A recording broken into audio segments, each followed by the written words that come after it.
It's JoJo Capone. Shout out Mikey T, the movie star, and we live right now on Report Card Radio.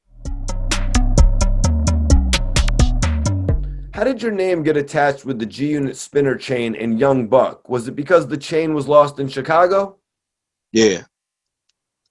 hmm And I recovered it. So the first battle rap record, which was well, not the first battle rap record, but the biggest battle rap record at that time, which was 300 bars. And you know what I'm saying? Of course, Game had my name in it. He said, when you got robbed for your spinning G-Unit in Chicago, I hit my nigga JoJo to get it back. He had it in his hands. You ain't had it 10 stacks. Picture that. Thought we was G-Unit, so that was like a huge record for the industry and the culture at that moment. So it really made it like, once again, put me in the middle of a feud of Game and 50. So it would kind of like tarnish the relationship that me and 50 had because of that. But I was just doing a good deed. So you see how you can do a good deed and it can backfire on you. You see what I'm saying? So it actually, to be honest, from that point, I was like, I don't care what happened to nobody no more.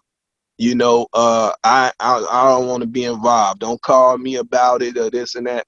And of course, I shouldn't have never said that because it seemed like I got called for everything out of that. It's like soon as I said I don't want to be a part of nothing, don't call me for nothing.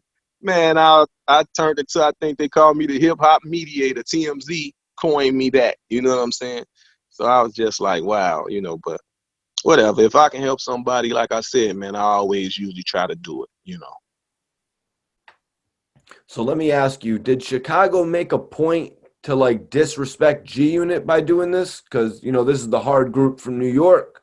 No, it ain't a point of disrespecting. It was just a robbery. It was just a straight up robbery. I see this chain, is diamonds or whatever, and I want it. You know what I'm saying? So a robber took it. You see what I'm saying? And, like that's that. It wasn't it wasn't nothing like that. You know what I'm saying? Like, and then people start saying, "Oh, JoJo took it so he can get a feature from y'all," because that was the climate. That's what was going on in LA and basically probably Chicago too, that if somebody has some leverage, you see what I'm saying? It's like, oh, we'll do this song with my artist or something, and then I'll give you your shit back or whatever. But that never was my case. I never asked them for no features or nothing like that.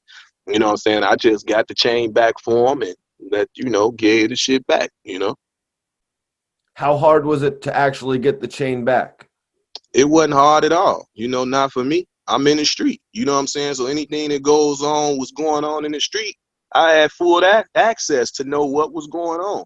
So like a lot of times a person would done something and be like, oh, I didn't know that this was that or whatever. So here go it back and whatever, you know what I'm saying? Or I might say, well, this how this can be handled. Or, hey, they took it, they don't care to keep it. You can pay this fee and get it back or whatever. You know what I'm saying?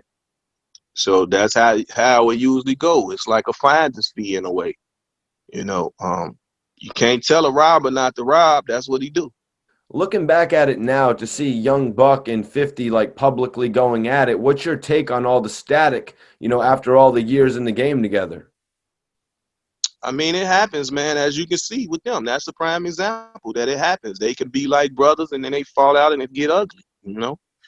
They tried to rekindle, fell out again, fell out, so some stuff it's over with, like wash your hands from it.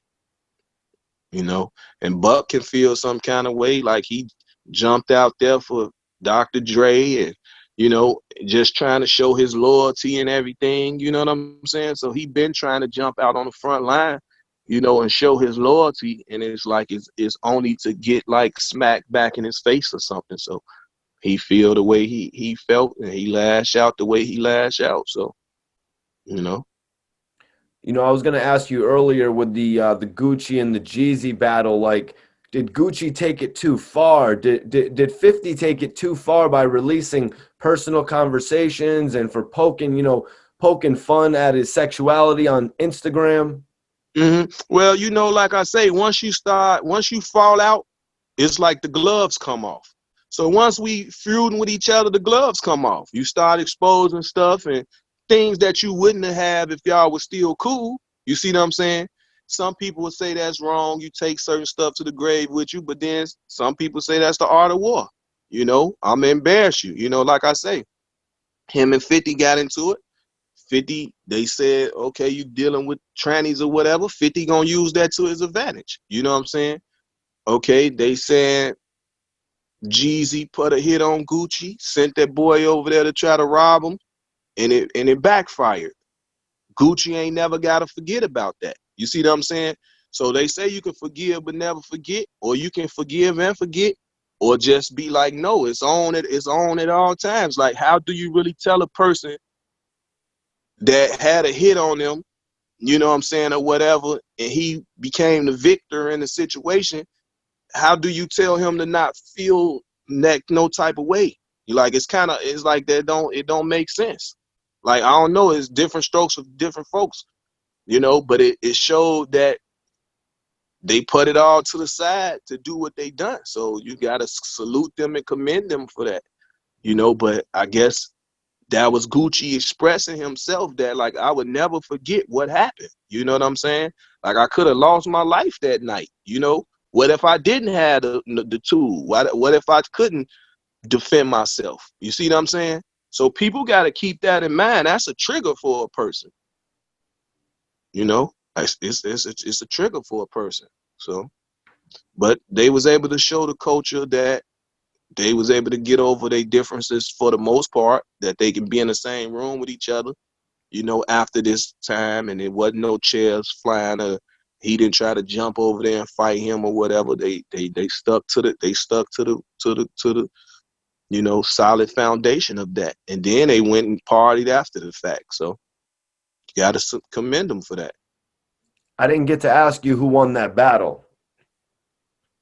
I feel like, once again, when I spoke on who did I say? Oh, 50 and Banks.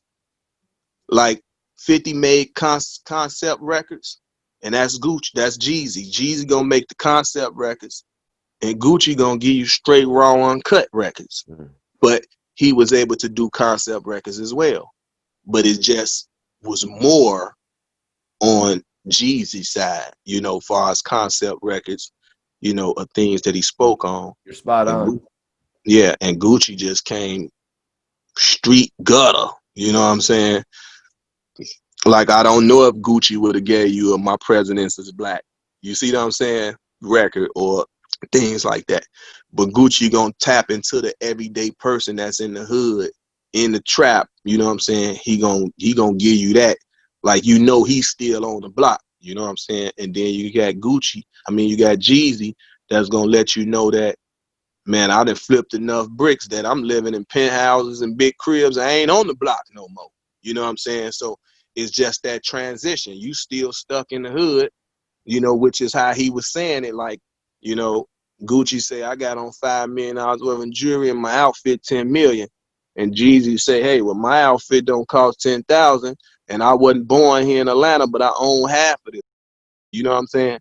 So, so it just go to show you where the mind frames are, like, you still stuck in that type of mind frame, and I'm over here. But for the most part, Gucci people feel like, hey, he changed his life. He eating clean. He got a, you know what I'm saying? He, training his body and everything. So they feel like he made a transition as well. You know what I'm saying?